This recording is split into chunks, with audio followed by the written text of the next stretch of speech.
Welcome to Fallopian Files, the visual podcast about all things woman for all womankind.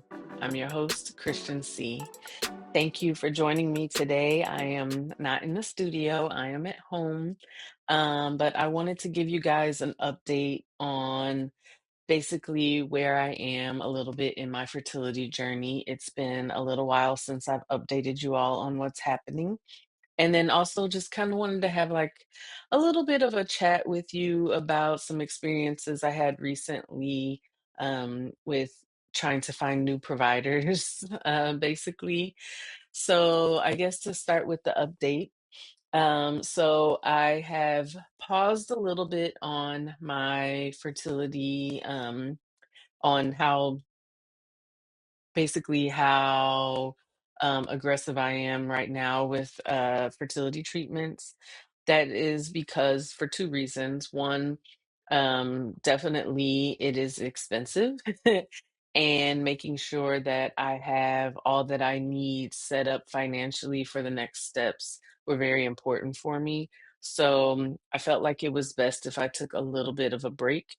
Also, I know many of you saw the episode that I did regarding thyroid health, and I spoke about in that video about my thyroid problems that I've been having in terms of the nodules getting larger and causing my thyroid to get larger. So, since I've done that video, I have basically felt as though my thyroid has continually gotten even larger than it was previously. I have been feeling strange symptoms of almost like a somewhat like a throbbing, not painful in a, you know, like, oh, I'm feeling pain, not sharp pain or anything like that, but more so like a dull pressure throbbing against the left side of my neck, which is the side that did not have the enlarged thyroid or nodules in it. And as of late, it's been feeling a little more swollen, I guess, or just a little more inflamed on that side. And then I started feeling the weird, dull throbs. And that was very concerning for me. Then I started to experience a little bit more, not necessarily choking when eating, but definitely like I needed to pause a little bit in my like process of chewing and swallowing when eating foods. And then also more feelings when, especially if I'm laying like on my back as opposed to on my side or on my stomach, I was feeling a little more pressure on my neck in terms of breathing. So I found that to be a little concerning. And then also with the increase in size of this side of my thyroid. I don't know if you all could tell in the last video, but this entire lump that basically I have in my neck is all the right side of my thyroid. It is that enlarged from the nodules that were inside, that I told you all I had biopsy done. The biopsy did come back negative, which is a blessing at that time. But having increased nodules increasing in size and causing the thyroid to get even more enlarged definitely is creating symptoms that are troubling and that can become more troubling over time, especially if I start to feel more of a blockage to breathing or have more difficulty with chewing and swallowing, not necessarily chewing because I don't have a problem with that, but with swallowing um, when eating, those can be very impactful on quality of life and then obviously breathing with life in general. So I have some follow-up appointments with my endocrinologist. I'm wanting to make sure that she's tracking the size of my thyroid and then just really talking a little more seriously about what my options are for removing that half of my thyroid. So of course that's going to come with some potential setbacks if I do decide to go forward with surgery. There's a potential when you're losing one lobe that I could put myself into hypothyroidism, which we discussed a little bit in the last episode. And having low thyroid levels can impact my ability to procreate. I could end up having irregular periods, prolonged periods where I'm bleeding, and could possibly put me into an anemic type of um, place with just bleeding too much. It can cause you to have, anemia possibly, but also just the irregularity with the periods and your hormone levels really can impact your fertility. So I don't want to potentially put myself into hypothyroidism. It does take time to basically try out the different strengths of thyroid medication if you do end up requiring it. Um, and it's not always like an easy quick fix. So sometimes it might take a little while for you to end up having your hormones balanced again. And as we discussed in the last video, hypothyroidism, a lot of the symptoms that come from that, you can definitely feel, sluggish feelings, like almost like depressive type feelings, weight gain, hair loss or thinning. These are all some symptoms that can come up with hypothyroidism, and removing one lobe does potentially put me at higher risk for that. Also, something to keep in mind is that if they do go in and remove a lobe and check the nodules and find that it it is potentially cancerous, a lot of times the treatments for such things do require some type of like iodine or radiation therapy, which can impact if you are pregnant or trying to get pregnant, can increase your risk of birth defects or complications with pregnancy. So the last time that I spoke with my doctors about potentially having surgery to remove that lobe, it was recommended that if I have surgery, then I should wait about a year or so um, before trying to do fertility treatments again.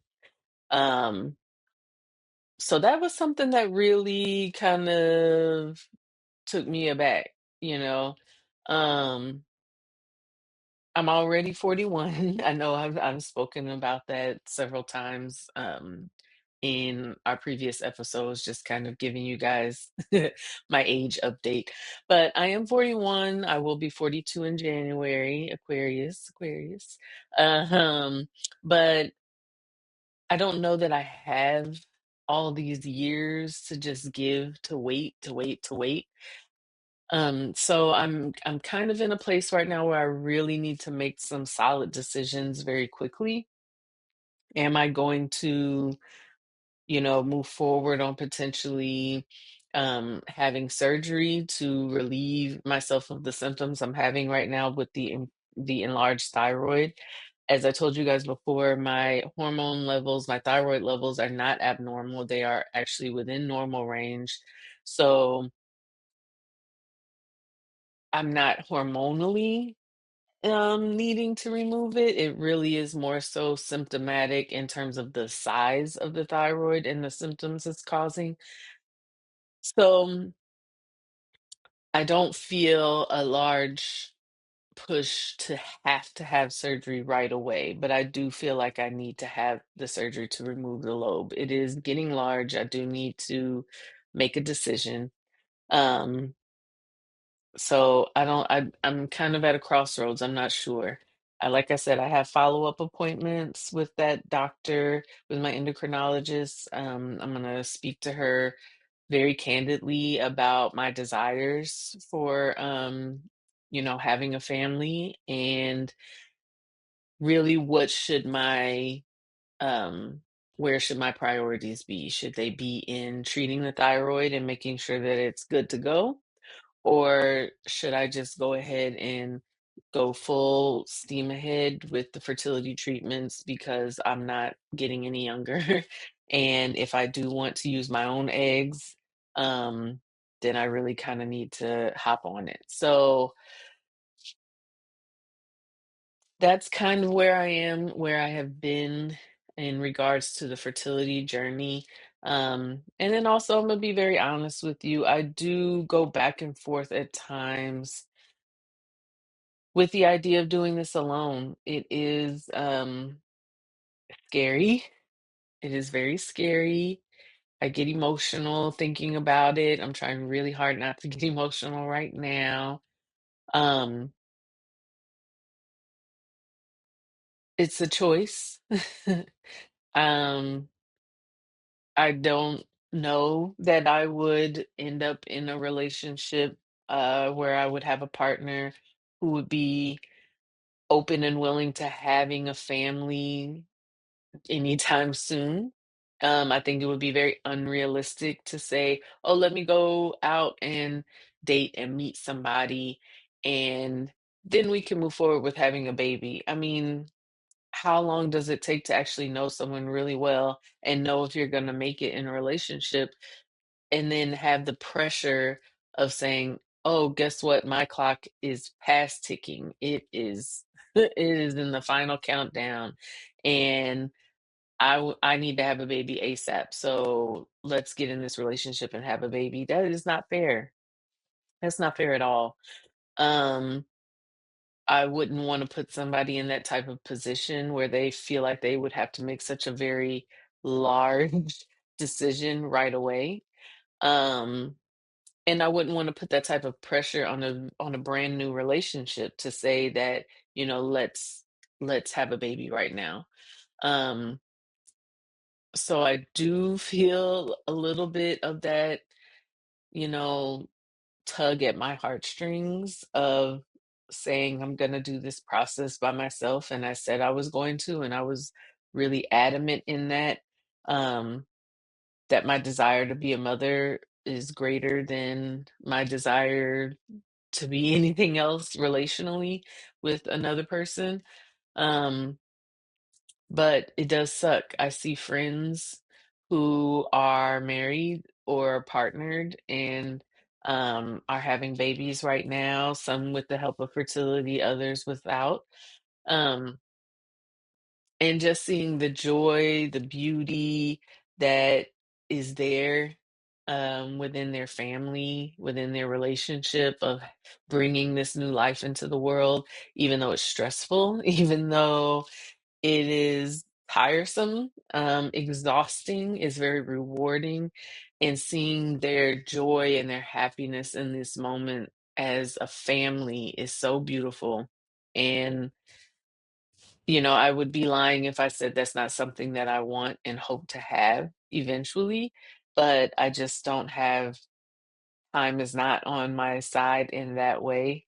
Um, Now, there are definitely some people who are like, "Girl, you have time, you're 41." They recommend IVF up to, I believe, like 45 is when, kind of roughly when they stop thinking that it's really gonna be fruitful, especially if we're talking about using your own eggs.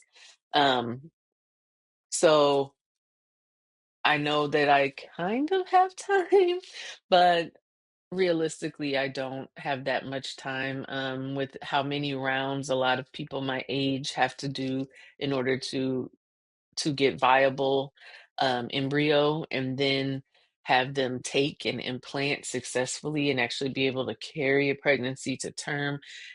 There are a lot of factors that are against me at the age of 41 for that. So pushing it off a little bit more for the sake of, partnership, doesn't seem like the smartest move if I am actually really wanting to use my own eggs. So, it's definitely something to consider if down the line I'm open to using egg donors. Um, that's something to consider. Or if there are donated embryo, because that is something that people can choose to do if they've been blessed to be able to create multiple embryo, and these embryo, you can only carry really one at a time. um, they don't recommend putting in more than one embryo anymore, no more octomoms, um, because it's not really safe for the woman either, or the person carrying the child. It's not really safe to have that many developing babies inside of you. So they really will kind of limit. The doctors that I have spoken with have told me, straightforward, they will only implant one embryo at a time. Now, if that embryo splits naturally and you end up with twins, God bless. But they won't put in more than one at a time. So, there are people who have, an abundance of embryos. They've had the number of children they were planning on having, and now they are faced with the decision of what to do with the embryos they have left, and many will donate those embryos so that other people, other families can experience the joy of pregnancy and having children. So that's something to consider as I'm getting older as well. If I can't use my eggs, or if my eggs are not viable, um, what would my next steps be?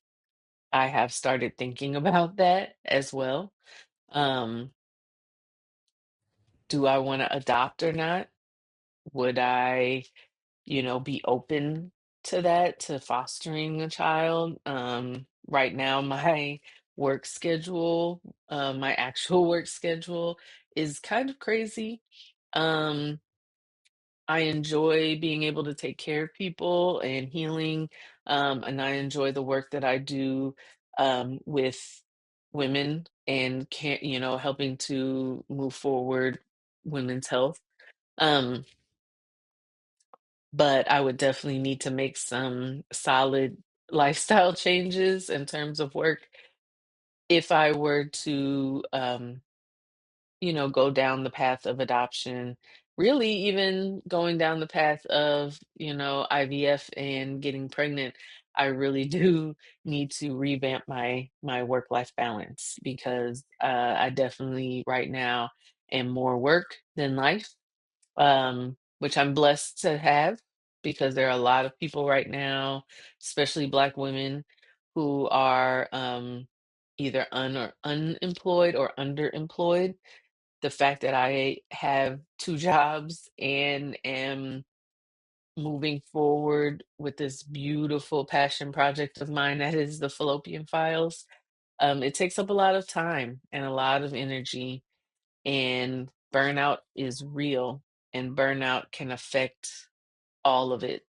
Um, my therapist said, she tells me that burnout can often have the same symptoms or similar symptoms, or present in the same way as depression. So there's a lot of times when you just feel like, oh my God, am I depressed? I feel lethargic, or just tired. Not tired like, oh, I want to go to bed, but just a weighted tiredness, Um, like it just feels like a cloud of fatigue on you sometimes. Having that feeling, or just feeling blah, not that you're totally disinterested in doing things, but when you finally have a moment to just sit by yourself and decompress and relax, you just don't want to move. You want to be on your couch, like I'm on my couch right now, or you want to be in the bed. You just want to, cuddle with your puppy and do nothing. Don't do the things you normally do. Don't spend as much time with your friends or family as you could. You're not catching up with people. You're kind of staying inside and internal to yourself. And it just feels like life is lifing. And there have been plenty of times where I said, am I depressed? Like, am I literally in a depression? Should I be on a medication? What is it? And to know that, girl, you're burned out. You're tired. You're burnt out. You're burning the candle literally at both ends. What are you doing? Um, that's definitely something that I have to reevaluate for myself as well. moving forward on this journey. The body does require rest, just the same way that it requires food and exercise, it requires rest and proper sleep. That is the time that your body has to restore itself, to heal, to make it optimal for all that you have to do. And I am not doing that right now. If I'm gonna be honest with you, I am not resting, I am not balanced. Um, and so that probably is adding to the feelings and the emotions that I'm having of like, can I do this by myself? Is it possible? Um, do I have the wherewithal if I'm so tired right now? How am I going to deal with a baby? How am I going to do this with a baby? You know, I have a beautiful puppy and he's like the love of my life right now. Um, and the time and energy that it requires for me to provide for him, I'm like, oh my gosh, it would only be multiplied with a child. So it hits you. It hits you hard. All of life, it lands on you. I feel blessed that I'm surrounded by a lot of family and friends, many of whom have gone down the journey themselves, some alone, some with partners. Um, they reassure me that it's never perfect. Your life is never going to be fully exactly the way it needs to be before you bring this life into the world. Um, but you will miraculously be able to make it. You'll be able to take care of you and your child. You'll have a roof over your head, you'll have food on your plate, you'll have love to give. It's possible. So I keep those positive thoughts and feelings and that energy coming in to try to combat the fear, the doubt, the stress, the burnout that I feel internally. So I just kind of wanted to share that with you all. Um, it's a rough time, a rough season right now. We are, many of us, most of us, if not all of us, are going through it in some way, shape, or form. Um, it's a lot. It's a lot. And the climate that we're in, socio-politically, um, it feels like there are many obstacles and barriers up. Healthcare is the cost of healthcare is increasing. It's open enrollment time. So those of you who are blessed enough who do have a job, I hope you are looking at your policies. Most employers have, a company they go with, and there might be, two or three or four plans that are available within that particular company that they've chosen.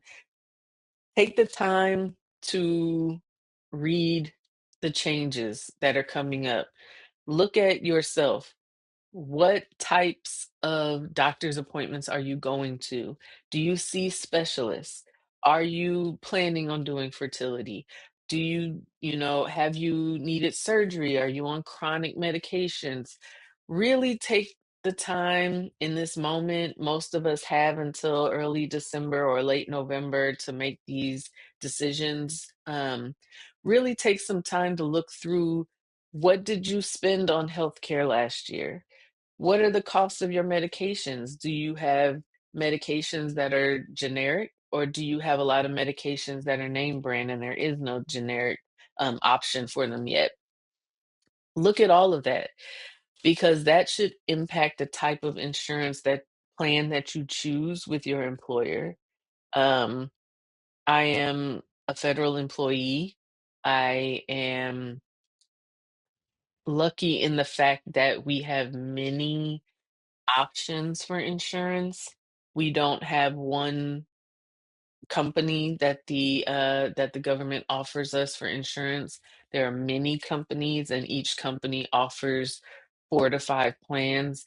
So that can be intimidating for some, but it also is a blessing because you have the opportunity to really research and compare, find out which of the companies is going to provide the best plan and coverage option for your particular healthcare needs.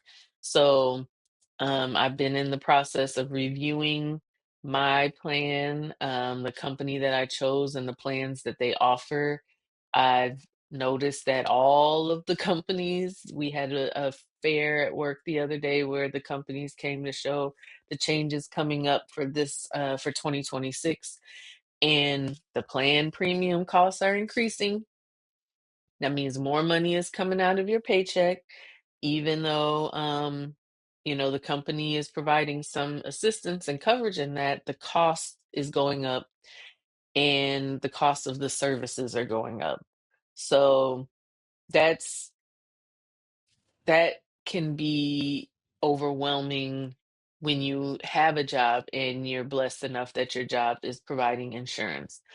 Those who are, recently unemployed, um, or are underemployed or in jobs that don't provide benefits like healthcare, and you're looking on the exchange or you're and trying to see if you can find coverage through the Affordable Care Act, um, or those who are using Medicaid or Medicare and worried about how, the shutdown and all the different the big beautiful bill and how that is impacting healthcare or potentially is going to impact healthcare. It's a lot on people right now. And then we're going into the holiday season. So many people have been furloughed or laid off, um, between DEI cuts and government shutdown or just layoffs that have been happening across the board. This is a rough time right now for people. So try to be as easy on yourself as you can. And I'm taking my own advice right now. Try to be as easy on yourself as you can. Are you getting up every day? Are you are you doing what you're able to? If you have a job, are you going to work? If you don't have a job, are you looking? If you're not at a place where you're ready to look yet, are you doing things every day to make you better? Are you learning something new? Are you um sharpening your skill set that you have? Are you picking up new skills, certifications? Are you going back to school? Whatever it is, starting your passion project. If you are, been wanting to play piano forever, are you starting to learn on your own, getting little lessons in? Um, did you want to be a filmmaker and are you starting to record things? Do you want to do podcasting or writing? Whatever it is that you've always wanted to do, now is the time to do it. There is no there is no better time than this because you're never going to be younger than you are today. Time does not move backwards, it only moves forward. And it is the one commodity you cannot get back is time. So take advantage of the time you have to continue to grow and build and boost yourself. And hopefully, the next go round of things that you choose to do will be even better than what you left behind. That's my little, that's my little 2 cents and my little soapbox for the day. I know I kind of took you down a little roller coaster, but I just really wanted to give you some some solid information about where I am right now with my journey and my thoughts and my plans, um my fears, my concerns, all of the above. Um this has been such a beautiful journey so far, starting Fallopian Files and being able to share um my thoughts and feelings and information with the world. It has been super scary and super rewarding, and the people that come up to me and tell me they've seen the show and they've learned something, oh my god, I feel like I've already done what I set out to do. If I'm able to get information to people, make people feel seen, heard, um, and make people feel like, you know what, I want to check this out and make sure that I'm good and talk to my provider and have a little more information to go on, that I am elated that that's already happening and we're just getting started. So that's what's been going on. That's my update in regards to fertility and my thyroid, where I am mentally, physically, emotionally. And yeah, so I do plan on letting you all know my next steps after I have my appointment. I will definitely keep you all updated so that you are aware, if there's any information that I can provide that maybe will help someone else make a solid decision. I'm definitely wanting to provide that. So I definitely will give you all an update once that once that appointment happens and let you all know the decisions that I'm making and how I'm going to move forward. So that is that's what's been going on. And then before I forget, I wanted to tell you all about my experience today because I feel like this is also something that many of us experience, specifically I feel like women of color in the healthcare system. I I've been on a journey of trying to find a new primary care provider. The provider I had before, she's a very lovely, wonderful woman, um, but she's reaching retirement. And I was like, okay, let me start the process of finding a new primary care provider. We've talked so much about the specialists that I've seen, or the specialists that, especially in this fertility journey, that are important between an endocrinologist and a reproductive endocrinologist on top of everything else. Um, and or seeing your gynecologist and all of that. But, I try to bring it back, and if I don't mention it enough, it is also very important to have a primary care provider. Somebody who looks at your general wellness, can help you um, to navigate all the different specialties, that can help provide referrals, medication management, things of that nature. It's important to have a primary care provider. And so I've been on a journey trying to find a new one. I particularly prefer to have a Black woman as my provider if I'm able to find one. If not, I usually then go to looking for a woman of color or a woman in general.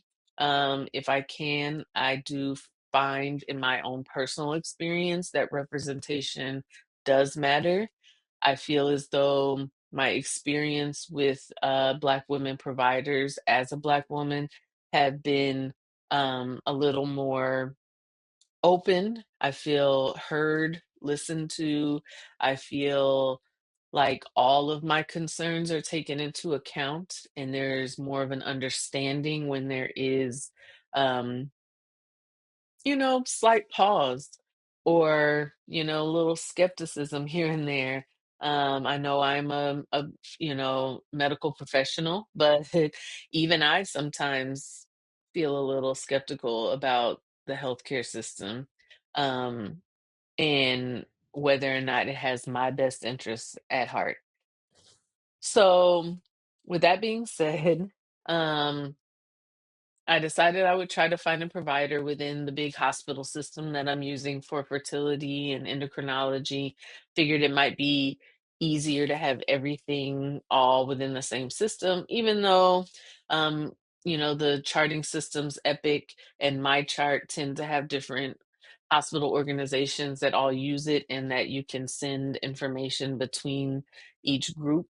But I did feel like, okay, well, let me see if I can find somebody in that system who might be a good fit for me. So I found a woman provider who, I wanted to have a good introductory establishment of care type of appointment, which typically you would look for an in-person visit for that so that they could do a physical for you, um, review your history, medications, help you determine a plan for your health, any additional preventative screenings that you may have missed, or that you are eligible to do now at this point.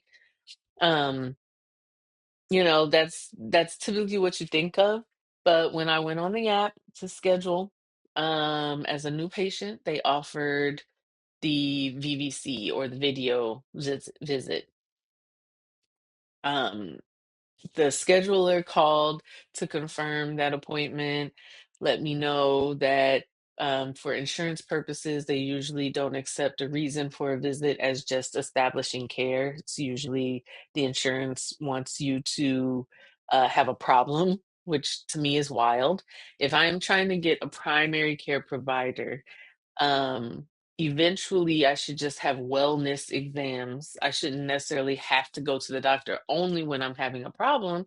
They should also see me when I don't have a problem so that they can know my baseline and know when something is wrong. So if I come in with something that seems like it's within normal range, but then they've noticed that that's completely abnormal for me because they know my baseline, that's important.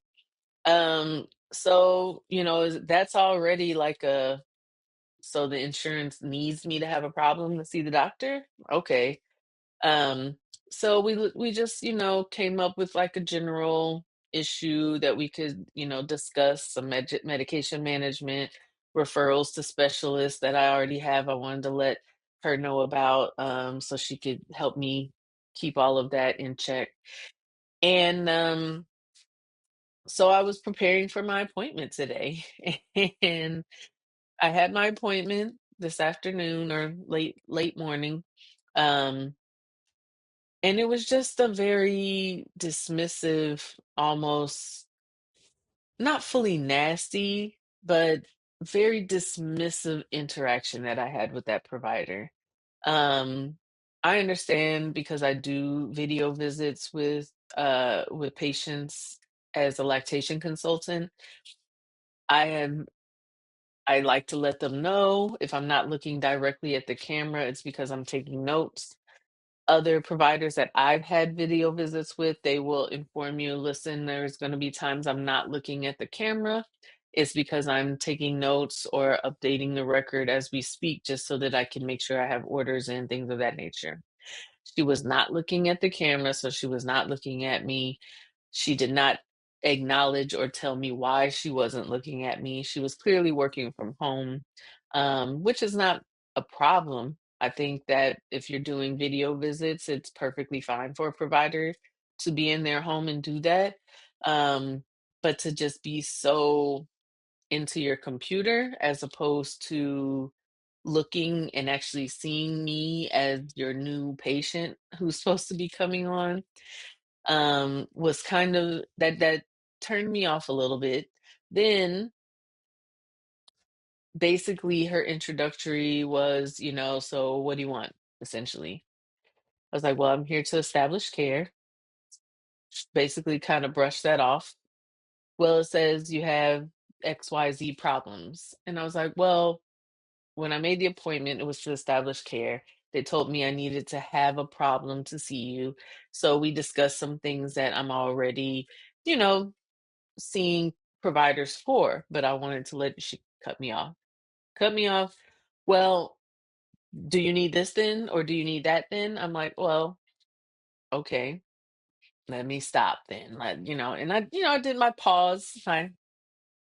Because don't let me match energy and then now I'm being labeled as, like a disgruntled or combative Black woman in the medical chart.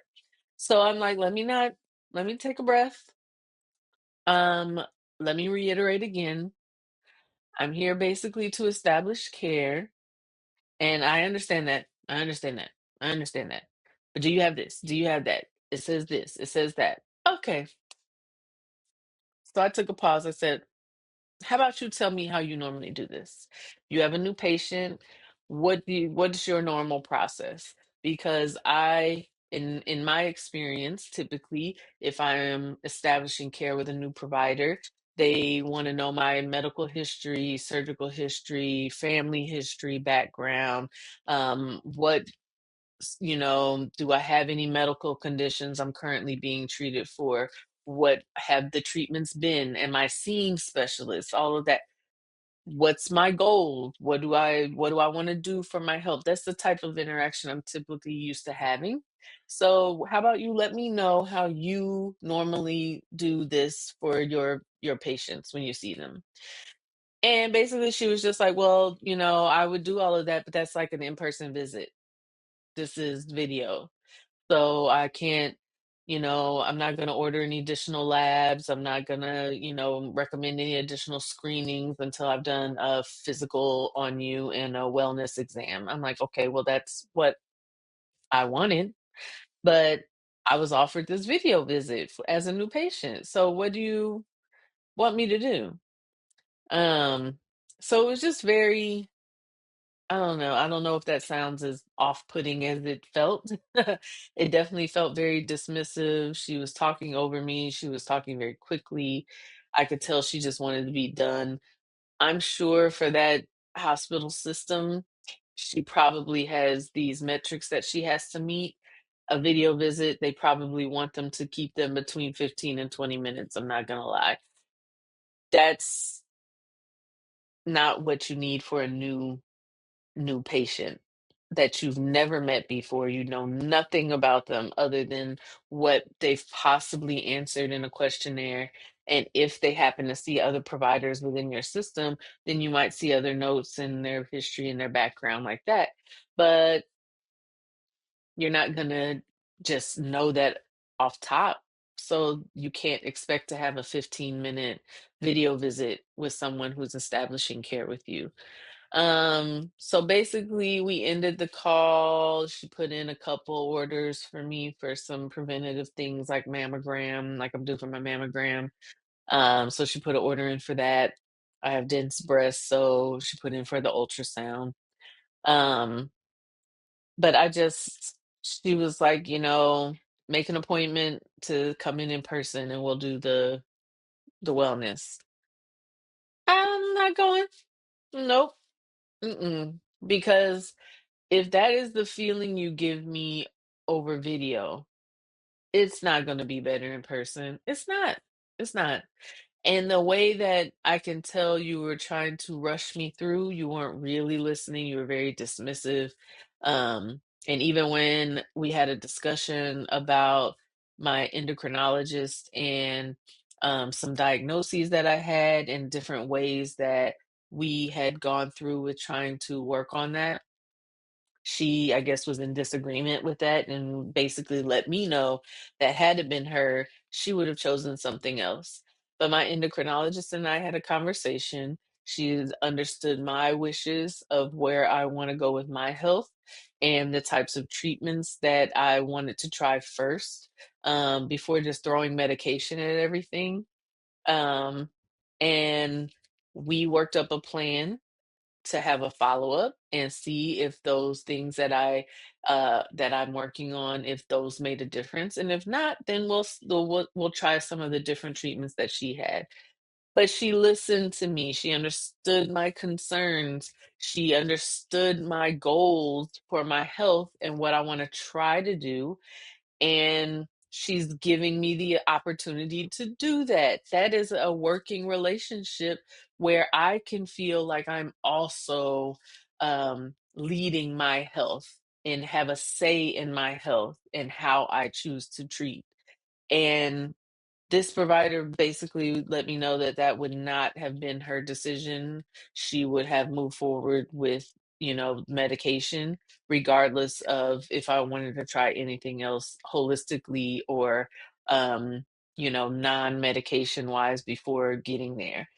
So that's just not somewhere that I'm aligned. That's not going to work for me.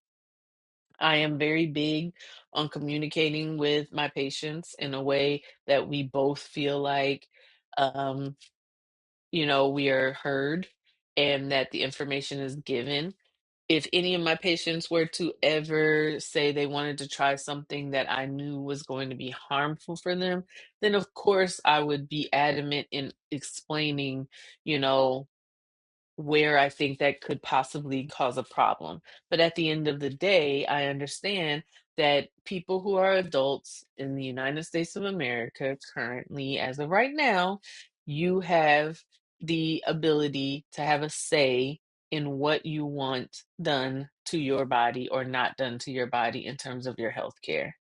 And whether or not you feel like you have the right to have a voice, you have a voice. It is your body. You have the right to agree or disagree with a treatment plan.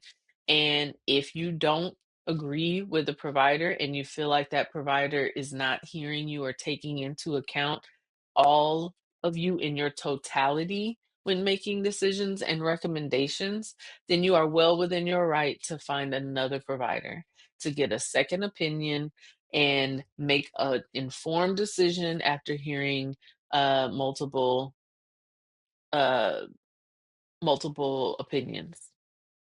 So I decided at that moment that I would be looking for another provider.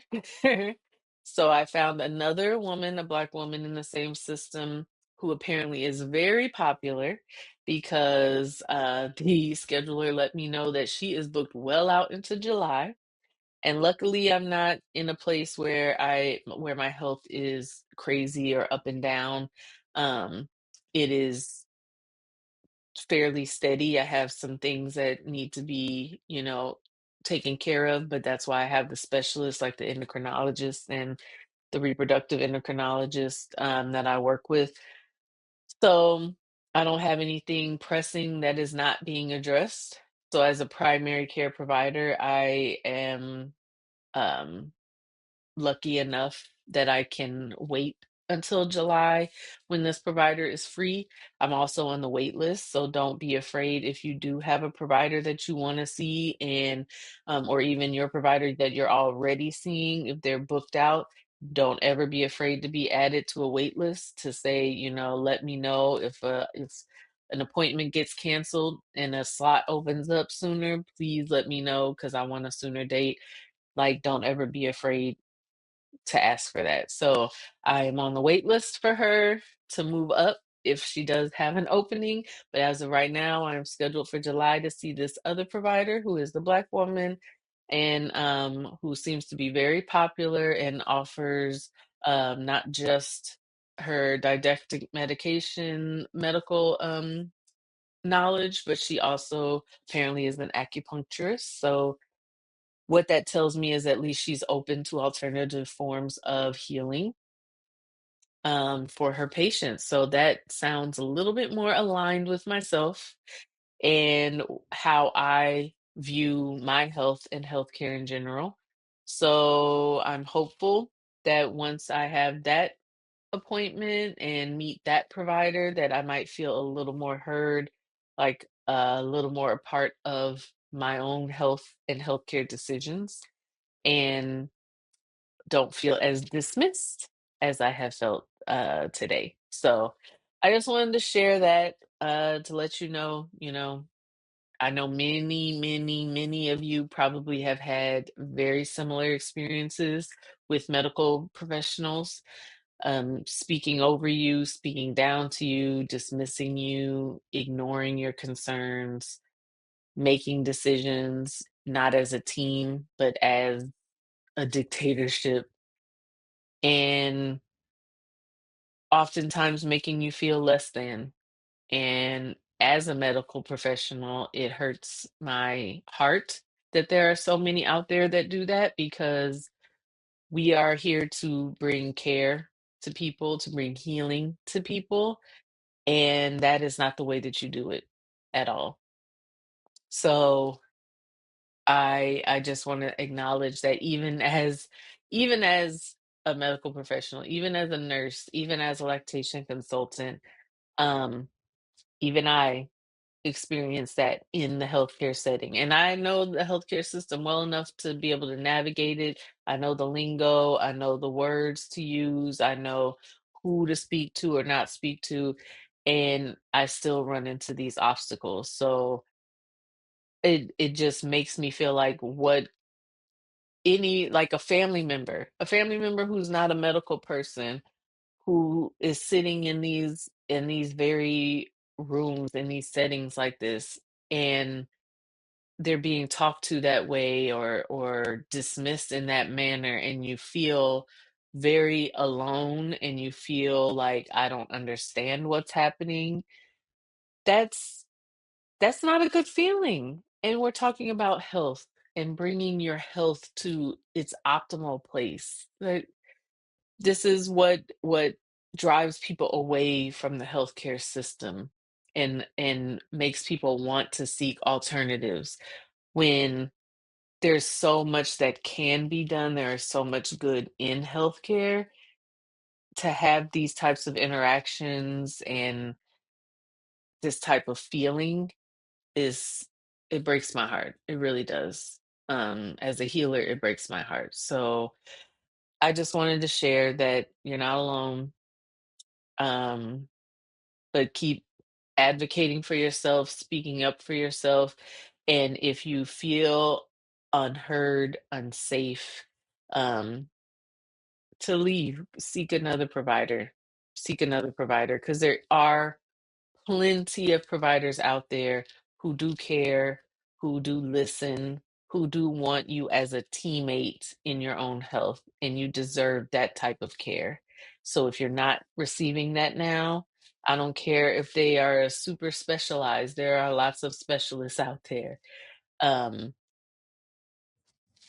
we gotta find the people who are there for us so that we can feel like we're part of this journey, because it is a part of it, you know, your lifestyle, how you eat, how you exercise, you know, what you take in, all of that also has to do with your health. And if your providers don't care about you as a whole, they're not listening to you as a whole, and they're not taking into account you as a whole, the whole picture of you, and not just labs or x-rays or images of you on a paper and what the paper says you should be, then that's not where you should be, and that's not who you should be getting your care from, because they're not taking care of you as a whole person, and you deserve that. So I know it was a little long, just me giving updates and sharing my journey and experiences, but